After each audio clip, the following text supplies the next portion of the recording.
Hello বন্ধুরা, সেদিনকে ছিল আমাদের আসার দিন। আমি ওদেরকে আবদার করেছিলাম চাউমিন খাবো।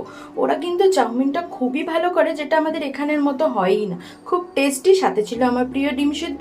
তারপর ওরা বললো আজকে বিরিয়ানি তোর মায়ের হাতের খাবো। তাই মা সরঞ্জাম করে সবাই মিলে করতে থাকলো। বেশ সুন্দরভাবে সবাই মজা করতে করতে করছিল। আর এখানে মাছ কাটছিল বৌদি, যেইটা আমি ছিপ ধরে তুলেছিলাম, আর আমি আর দাদু মিলে। তো এখন প্রিপারেশন চলছে হচ্ছে চিকেন বিরিয়ানি। আর ওরা কিন্তু আমাদের সাথে এই শাকগুলো দিয়ে দিয়েছিল। তো আমরা মজা করতে করতে বেশ সুন্দর ওয়েদারের মধ্যে আমরা বিরিয়ানি সরঞ্জাম করছিলাম। পুরোপুরি মা আর দিদি, তারপর আর কাকিরা সবাই মিলে করছিল। তো বেশ ভালোই লাগছিল, সবাই মিলে হচ্ছে সব যেরকম লেয়ার দিতে হয় সেগুলো করছিল। আর ওরা বেশ শিখে নিল, বললো যে তোর মা এত ভালো বিরিয়ানি করে, তাই জন্য মায়ের থেকে শিখে নি। তো এবার ওয়েদারটাও ভালো ছিল, আমাদের বিরিয়ানিটাকে কিন্তু খুবই ভালো লেগেছে, সঙ্গে কিন্তু করে নিয়েও এসেছিলো। এবার তোমরা বলো, বিরিয়ানির রেসিপি যদি দেখতে চাও আমার চ্যানেলে কিন্তু দেওয়াই আছে, দেখে নিতে পারো।